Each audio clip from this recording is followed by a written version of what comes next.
So let's just dive right into what the central theme of this book, which is I guess more than an analogy, but the argument that third wave anti-racism, and maybe you can just define that for people, is a religion in all but the name. What do you mean by that, and what do you hope to accomplish sort of by making that argument? Well, let me start from the end of what you ask.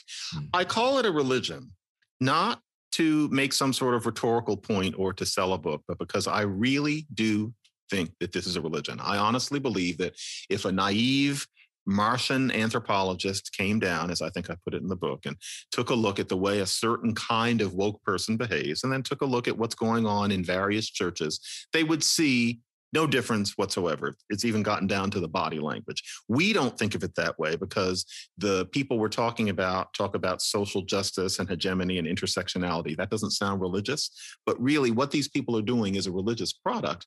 And one of the hallmarks of that is that there comes a point where you're supposed to suspend your disbelief. You're supposed to stop thinking about logic from A to B and instead listen to a kind of music.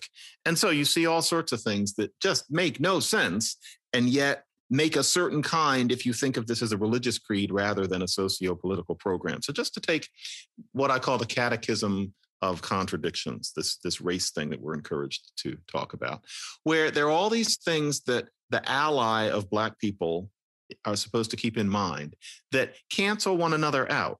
And yet that's allowed. And if you ask too many questions, you're considered an inconvenience. Kind of like pushing too hard on the issue of why does God allow such bad things to happen? So just to take one of the easier ones, you're a white person, you've never dated a Black person. It must mean that you're a bit of a racist, okay? You're a white person, you date Black people. It must mean that you exotify them in some way. You're a racist. Both of those things are said, often by the same kinds of person. Makes no sense to say both of those things. But it does make a kind of sense in that to make both of those observations is to show that you know racism exists. It might be that a white person doesn't get turned on by Black people. It might be that if you really dug into the white person who's dating a Black person's mind, there might be a certain amount of exotification. There might. But the thing is, you can't hold those two views together and think of it as some sort of progressive way of living in the world in 2021. They only make sense as being part of what you could call the equivalent to attesting to your religious faith in Christianity. You're attesting that you know that racism exists. And so finally, I want people to know this is a religion because my point in the book is that you can't change these people's minds. There's no constructive discussion to be had. Many people write me and ask, how can I stop these people from jumping to the conclusion that I'm a racist if I express disagreement with them? And I say, you can't. They are going to call you a racist on social media, often on very minor provocation. Our job is to learn to deal with being called racist on social media and learn that that's just going to have to be part of being a 21st century person who has certain ideas and commitments. Because the simple fact is they are impervious to rationality on issues of race, not on other things, but on issues of race, because this is a religion. You are asking them to give up the idea that Jesus loves them. How many people can you talk out of that?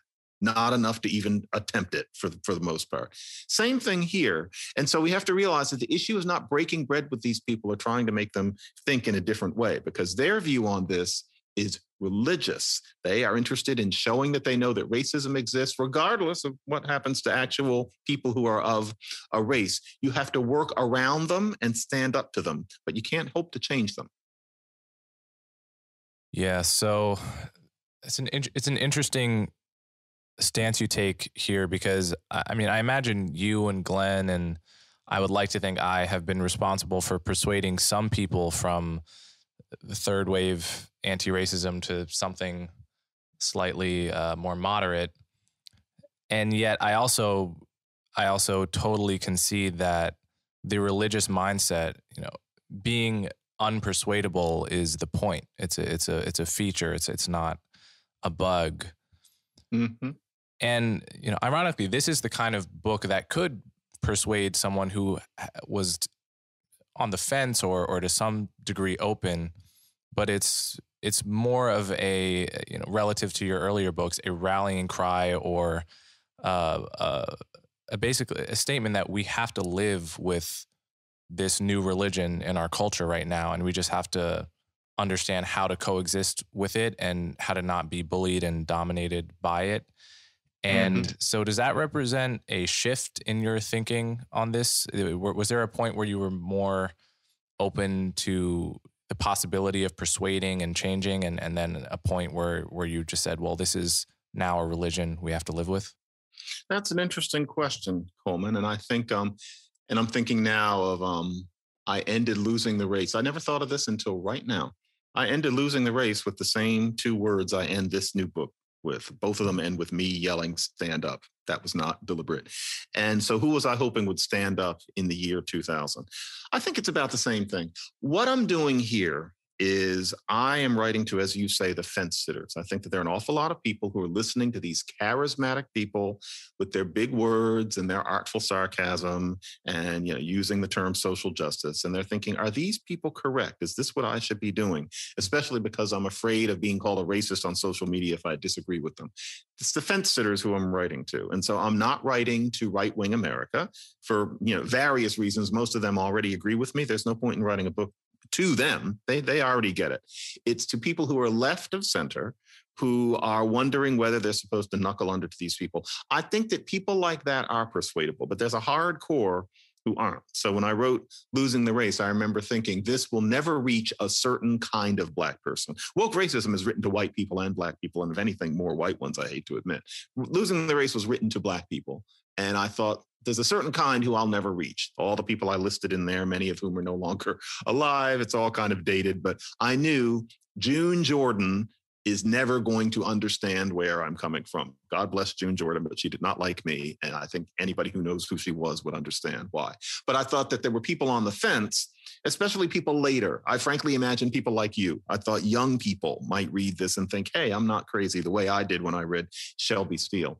And here I think that too. So no, I'm not going to get through to the elect. They're going to write nasty reviews. There's going to be all sorts of terrible things said about me on Twitter. They're not going to like how I describe them. But it's the fence sitters who I want to get, because I think there are many more of them than we might think.